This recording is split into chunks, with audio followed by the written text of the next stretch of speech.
자, 구약성경 774페이지 욥기 13장의 말씀을 볼 차례입니다. 구약성경 774페이지 욥기 13장 20절에서 28절의 말씀입니다. 욥기서 13장 20절로 28절의 말씀 찾으셨으면 우리 같이 하나님의 말씀을 읽도록 하겠습니다. 시작. 오직 내게 이 두 가지 일을 행하지 마옵소서. 그리하시면 내가 주의 얼굴을 피하여 숨지 아니하오리니 곧 주의 손을 내게 대지 마시오며 주의 위엄으로 나를 두렵게 하지 마실 것이니이다. 그리하시고 주는 나를 부르소서. 내가 대답하리이다. 혹 내가 말씀하게 하옵시고 주는 내게 대답하옵소서. 나의 죄악이 얼마나 많으니까 나의 허물과 죄를 내게 알게 하옵소서. 주께서 어찌하여 얼굴을 가리시고 나를 주의 원수로 여기시나이까. 주께서 어찌하여 날리는 낙엽을 놀라게 하시며 마른 건부를 뒤쫓으시니까. 주께서 나를 대적하사 괴로운 일들을 기록하시며 내가 젊었을 때에 지은 죄를 내가 받게 하시오며 내 발을 착고에 채우시며 나의 모든 길을 살피사 내 발자취를 점검하시나이다. 나는 썩은 물건의 낡아짐 같으며 좀먹은 의복 같으니이다. 하나님의 말씀입니다. 아멘. 자, 오늘 욥기에 우리가 읽었던 부분 정말 욥의 처절한 고백입니다. 가장 심한 고통이 지금 욥에게 다 집중되어 있죠. 거기에 또 친구들이 찾아와서 위로하기는커녕 욥을 계속 정신적으로 괴롭게 하고 있습니다. 이런 상황에서 욥이 지금 하나님 앞에 자기의 가장 깊은 내면에 하고 싶은 말을 지금 쏟아내고 있습니다. 우리도 그럴 때가 있죠. 하나님의 부재가 느껴지는 경우가 있어요. 분명히 우리는 하나님 우리와 함께 계신다. 하나님 우리의 가장 좋은 친구가 되어주신다. 하나님 우리의 주님이시고 내 모든 상황을 다 알고 계신다. 얼마나 그런 말 많이 들었는지 몰라요. 그런데 실제로 우리 신앙생활 하면서 그것이 100% 우리에게 이루어지면 참 좋겠지만 그렇지 않다는 것을 우리가 또 너무 잘 알고 또 그렇지 않은 시간을 우리가 지나가게 되죠. 그래서 오늘 욥이 이 괴로운 상황에서 두 가지 기도를 해요. 첫 번째 기도는 21절에 나와 있어요. 그리고 두 번째 기도는 22절인데 첫 번째 기도는 주의 손을 내게 대지 마옵소서. 지금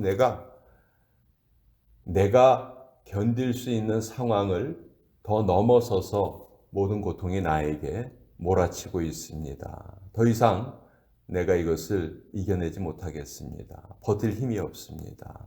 그러면서 더 이상의 고통은 멈춰 주시옵소서. 지금 그것을 기도하고 있고 그리고 22절에 그리하시고 주는 나를 부르소서. 내가 대답하리이다.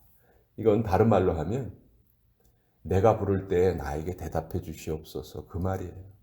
지금 욥이 도저히 이해를 못하는 거예요. 왜 이런 일이 나에게 생겼을까? 그리고 하나님 앞에 자기의 마음을 토로하는데도 하나님이 답을 안 주시는 것 같아요. 자기한테 아예 관심도 없으신 것 같아요. 그래서 너무너무 답답한 그런 상황인 것이죠. 그래서 이때 두 가지를 기도하고 있는데 이 두 가지 기도가 저는 성경에 있는 어떤 내용보다도 마음에 와 닿았어요. 우리도 이런 과정을 겪어야 할 때가 분명히 있기 때문이죠. 우리 인생길에 다 어떤 시차는 있지만 성경은 인생이 슬픔과 고통뿐이다 그렇게 말할 정도로 많은 일들이 우리의 삶에 찾아옵니다.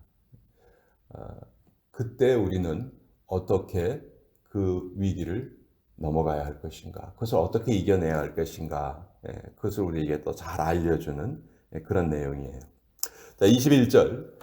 주는 주의 손을 내게 대지 마시오며 주의 위엄으로 나를 두렵게 하지 마실 것이니이다.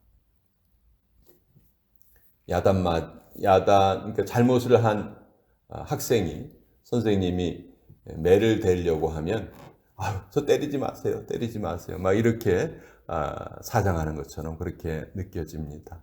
여러분, 누구나 우리 인생에 고통이 찾아오는 것을 좋아할 사람은 아무도 없겠죠. 또 그 고통을 누구나 피하고 싶은 것이 우리의 인지상정입니다. 그렇지만 잘 생각해 봅시다. 우리 성도들은 환난을 당하면 안 됩니까? 우리들은 환난에서 반드시 면제되어야 합니까?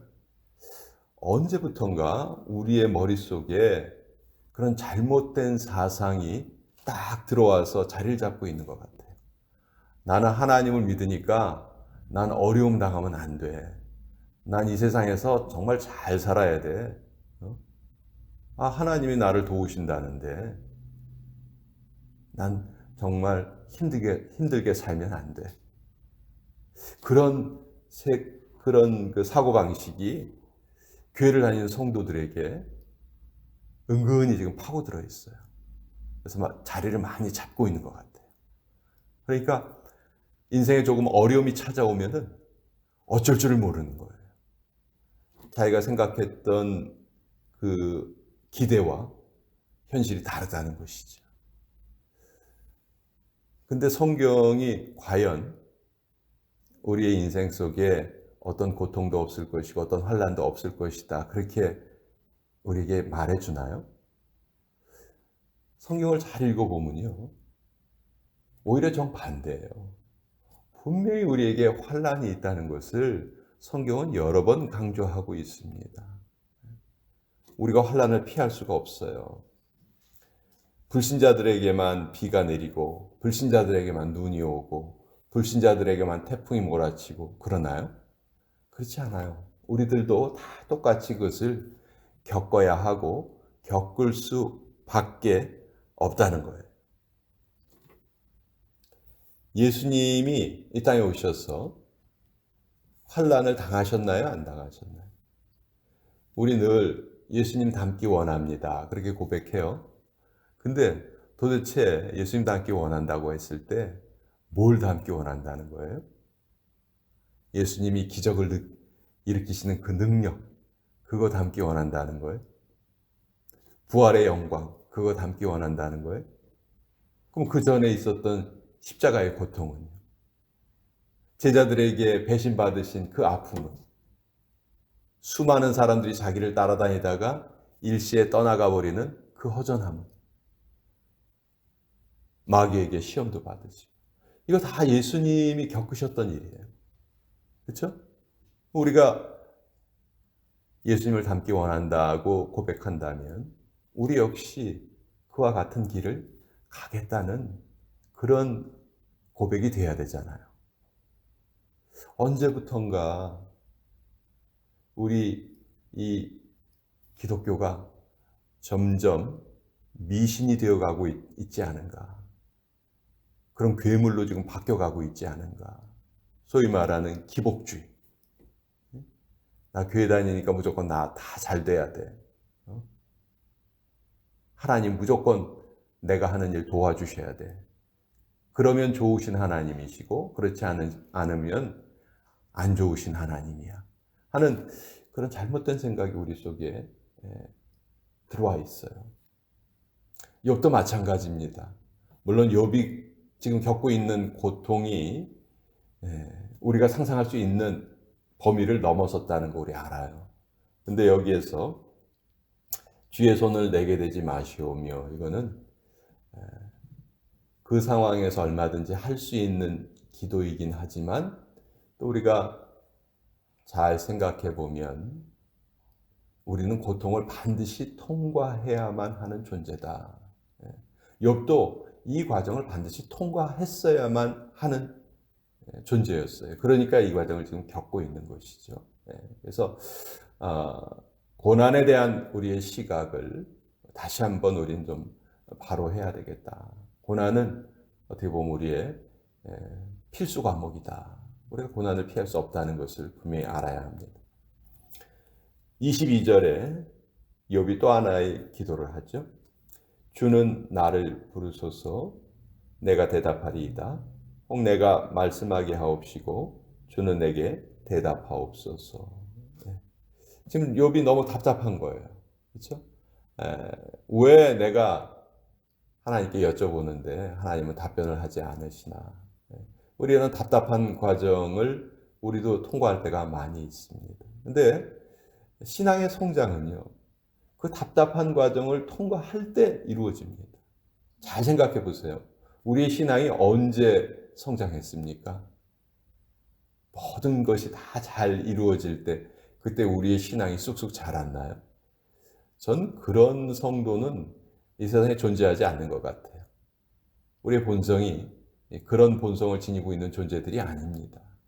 우리는 고통을 통과할 때, 어려움을 겪을 때, 그때 답답한 과정을 통과할 때, 그때 우리의 신앙이 자라는 것이지 평상시에 우리의 신앙이 좋을 때 자라지는 못해요. 그래서 주님 나에게 대답해 주시옵소서 하는 것, 물론 여기에서 하나님의 속성을 우리가 알 수 있습니다. 하나님은 말씀하시는 분이에요. 이 세상에 다른 어떤 신도 말하지 않습니다. 그러나 여호와 하나님은 말씀하시는 분이에요. 인격적이신 하나님이세요. 가끔 음성 비슷하게, 그게 실제로 음성은 아니지만 내 마음속에 탁탁 들어와서 하나님이 주시는 영감이 마치 내 옆에서 나에게 말씀하시는 것처럼 그렇게 들려지고 깨달아질 때가 있어요. 바로 그때 우리 믿음이 쑥 자라는 것이죠. 나도 모르는 사이에 우리가 깊어지는 거예요. 근데 그런 깊어짐이 아까도 말씀드린 것처럼 평상시에 잘 이루어지지 않는다. 힘들고 어려운 과정을 통과할 때 그것이 비로소 이루어진다 하는 것이죠. 자, 욥의 상황, 답답한 상황. 우리 세상 사람들은요, 정말 답답한 상황이 오면 몇 가지 행동을 한다고 해요. 첫째는 운동이나 산책을 한다고 해요. 그러면 이제 조금 마음이 좀 이렇게 풀리는 경우가 있죠. 두 번째는 목욕을 하는 사람도 있다고 합니다. 따뜻한 물에 이렇게 잠겨 있으면 답답한 마음이 또 물에 이렇게 싹 씻겨 내려가는 것 같은 그런 느낌이 들기도 하죠. 또 바닷가나 강가에 가서 이렇게 돌멩이를 던지는 사람도 있다고 해요. 마치 그 돌멩이에 자기의 답답함을 매달아 가지고 그냥 샥 하고 이제 날려버리면 좀 속이 시원해진다는 것이죠. 또 어떤 사람은 잠을 자는 사람도 있어요. 물론 잠이 보약입니다. 푹 자고 나면 또 조금 마음이 풀리는 경우가 있죠. 근데 문제는요, 그 순간이 지나면 또 똑같은 문제들이 나를 짓누른다는 거예요. 왜냐하면 근본적으로 해결되지 않았기 때문이죠. 그럼 근본적인 해결책이 뭘까? 우리도 똑같이 고민해 봐야 될 것 같아요. 내 문제의 근본적인 해결책이 뭘까? 여러 가지 다른 방법을 써봐도 잠시 잠깐 좀 답답함이 해결되는 것 같지만 또다시 답답함이 나를 짓누르고 이런 과정이 계속 반복이 되는데 근본적인 해결책은 뭘까? 성경이 우리에게 알려주는 근본적인 해결책은 그 짐이 내 것이 아니다 하는 것을 깨달으라는 것이죠. 우린 정말 어떻게 보면 너무너무 어리석은 사람 같아요. 주님은 너의 무거운 짐을 다 나에게 다오 말씀하시는데 우리는 그것을 내가 낑낑 메고 있으면서 주님 힘들어요. 아니 그러니까 나에게 달라고. 아 주님 그런 말씀 하지 마세요. 이거는 내가 지고 있을 거예요. 근데 힘이 들어요. 주님 힘이 들어. 아 그거 나한테 줘. 아니에요. 내가 메고 있을래요. 힘들어요.